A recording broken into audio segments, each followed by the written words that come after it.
Nós vamos falar um pouquinho desta semana de depoimentos, especialmente, é claro, dos 2 dias dedicados aos depoimentos do ex-ministro da Saúde, Eduardo Pazuello. Para isso, convidamos o senador Jean Paul Prats, que é do PT, líder da minoria no Senado. Senador, muito bom dia, obrigado pela entrevista aqui para a CNN. Eu gostaria de saber do senhor, para a gente começar a conversar, qual é a avaliação que o senhor faz do depoimento do ministro Eduardo Pazuello? O senhor acha que ele conseguiu imprimir o ritmo que ele desejava imprimir para o depoimento dele na CPI? Bom dia, Rafael. Bom dia, Elisa. Ontem eu acho que ele saiu melhor do que... Anteontem eu achei que ele saiu melhor do que ontem. Acho que a interrupção não favoreceu muito. Enfim, a gente fica muito confuso diante de toda essa situação, porque aparentemente existem ações completamente díspares no governo. Uma hora o ministro diz que cumpria ordens cegamente, enfim, não discutia ordens, disse isso claramente à senadora Leila. Outra hora dizia que não recebia ordens de ninguém, que não se deixava influenciar por ninguém, que não existe governo paralelo. Na verdade, essa situação é bem grave, ela se soma às investigações sobre negligência, sobre incompetência, porque ela, na verdade, projeta 2 dimensões paralelas de autoridade. Aparentemente, existe um governo para falar para a internet e um outro governo para tomar decisões e explicar as coisas sérias, infelizmente, apenas internamente, o que é completamente dissonante de um período de pandemia. Num período de pandemia, você tem que se comunicar com o público de forma correta, de forma a evitar que o vírus se propague, de forma a publicizar os protocolos corretos. Você não pode fazer um discurso para dentro, um discurso para fora. Então, essas histórias não fecham. Senadores, sobre todo o problema enfrentado em Manaus e todas as mortes, a questão da corrida atrás dos respiradores, o senhor acredita que o ex-ministro da Saúde conseguiu responder a algumas questões ou deixou a sala da CPI com muitas perguntas ainda sem resposta? Olha, Elisa, na verdade, é uma coisa bem mais ampla. Manaus é o ápice, como eu sempre disse aqui, é a ponta do iceberg. Na verdade, o que a CPI está investigando é toda a estrutura de baixo, é tudo o que aconteceu antes e depois de Manaus. Nós estamos caminhando para 450 mil óbitos. Nós temos o país com mais mortes de Covid entre os países que têm mais de 100 milhões de habitantes. Nós temos uma demografia, um indicador muito interessante. O mundo tem 7,8 bilhões de habitantes. Os óbitos de Covid representam 0,043%. No Brasil, é 0,20%, 5 vezes mais. Isso é por causa do clima? É por causa de recursos? É por causa de tecnologia? É porque a gente sabe menos do que os outros? É o povo da gente que é defeituoso? Não. Isso é gestão e comunicação que depende da gestão. São sinais e ações de que o Brasil errou fragorosamente. Manaus é o ápice disso, mas nós negamos a gravidade, nós manipulamos os números, nós fizemos testagens incipientes, nós não tivemos coordenação nacional, interação com os governos locais, não centralizamos as compras, passamos recursos de forma desigual para os estados, não criamos protocolos, elaboramos teorias conspiratórias, notícias falsas, usamos medicamentos de ineficácia comprovada, campanhas para enfraquecer o isolamento, ao contrário, vetamos a lei de máscaras, desprezamos fornecedores de vacina, criamos dificuldade nos contratos da vacina, demoramos a renovar o auxílio emergencial, acusamos a esmo, enfim, tudo isso se resumiu no caos de Manaus e no repique de 2021, que foi pelo menos 3 vezes mais letal do que o ano de 2020.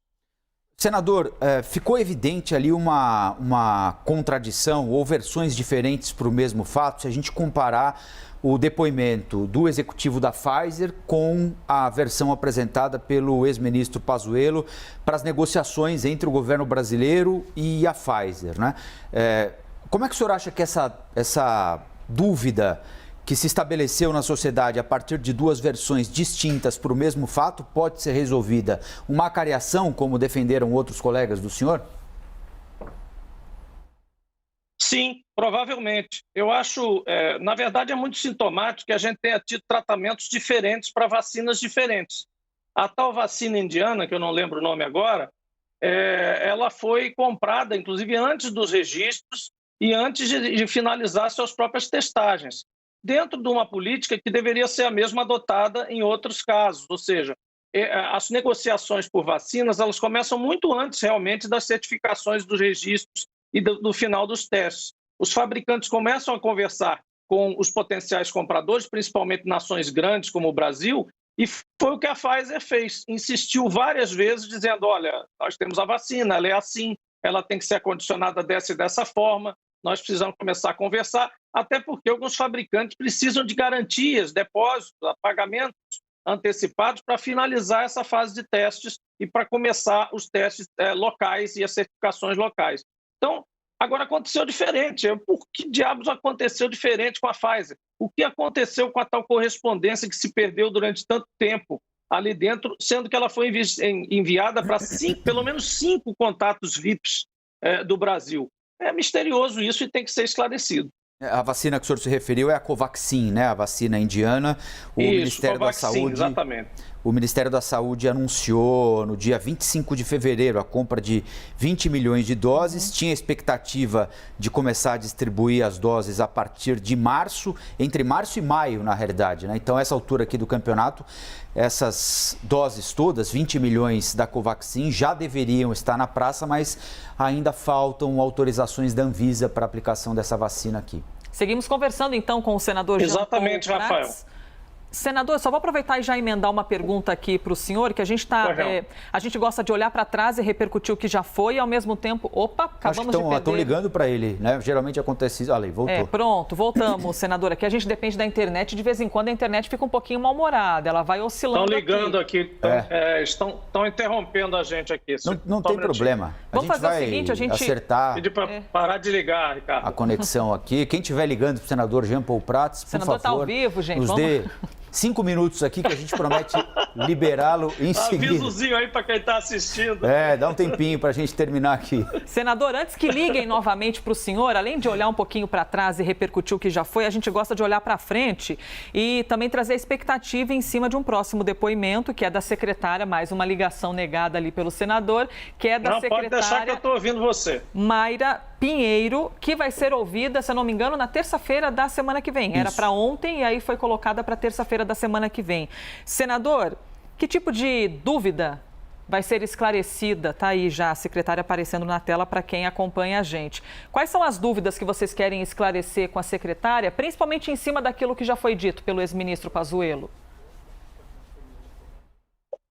Olha, Elisa, na verdade, a gente quer esclarecer o seguinte: o que está por trás de uma política pública que manda as pessoas para a rua, induz as pessoas a terem uma vida normal a partir da crença de que o medicamento é preventivo.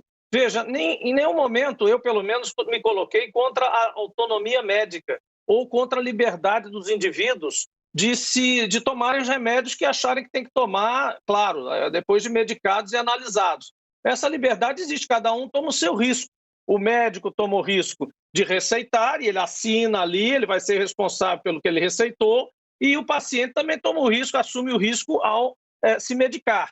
Agora, o grave é quando você inventa que um remédio barato e acessível cura Covid ou previne Covid, porque quando se fala em tratamento preventivo, além do precoce, era isso que estava se falando, e eu vi vários prefeitos na época da campanha distribuindo remédio, dizendo que era preventivo, dando remedinho, as pessoas saindo naturalmente para a feira. Isso é que é perigoso, isso é que é grave, isso é que é crime. E é isso que eu particularmente vou interrogar a doutora lá. Política pública que induziu as pessoas a saírem do isolamento e deixarem de tomar os cuidados devidos porque achavam que estavam blindados pela cloroquina, pela ivermectina, por qualquer ina dessas. Agora, senador, é claro que tem uma disputa política, toda a CPI envolve uma disputa política, né? É natural, não é uma novidade da CPI da pandemia, mas há um desejo de senadores ligados ao governo de aprofundar a investigação para governos locais e municipais, governos estaduais e municipais também, especialmente o repasse de dinheiro da União para estados e municípios, para saber se essa verba foi utilizada adequadamente. O Supremo Tribunal Federal em nenhum momento eximiu de responsabilidade a União no trato da pandemia. Mas governadores e prefeitos tiveram autonomia para tocar a vida nos seus estados e nas suas cidades também.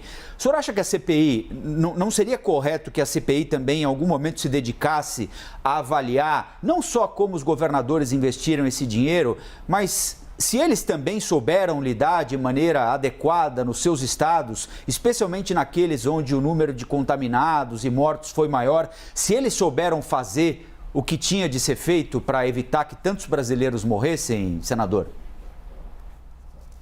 Olha, Rafael, não é missão, não é estatutariamente, digamos assim, pelo regimento do Senado, objeto de investigação de nenhuma CPI. As CPIs ou o Senado não podem investigar governos estaduais e municipais.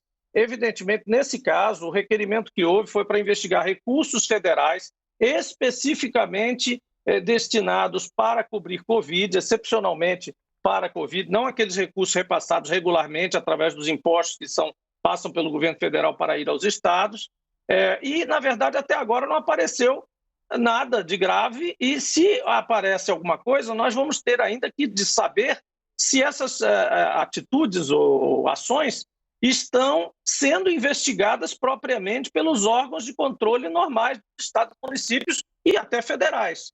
Então, não há necessidade do bis in idem, né? Claro, se houver uma denúncia, como nós temos aqui para os outros aspectos, da responsabilidade do presidente, dos atos que ele tomou, das declarações que fez, das consequências do caos de Manaus, são coisas concretas. Então, tem que ser pegos também coisas concretas do outro lado, eventualmente, se houver uma versação desses recursos, e tem que ser trazido um pacote parrudo de provas para que a gente se desvie do foco das coisas e passe a investigar caso a caso essas malversações, mas só e somente só se elas não estiverem sendo investigadas devidamente no seu devido curso pelos órgãos estaduais, municipais e até federais de controle. Se a Polícia Federal já está nisso, se o TCE, o TCU ou a Assembleia Legislativa já estão nisso, para que o Senado, com 11 senadores, vai sair do foco para ir atender um caso de polícia num estado ou num município dos 5.700 municípios que o Brasil tem, 27 estados. É humanamente impossível, a CPI ia durar um século. Senador Jean Paul Prats, do PT do Rio Grande do Norte, muito obrigado pela entrevista aqui para a CNN.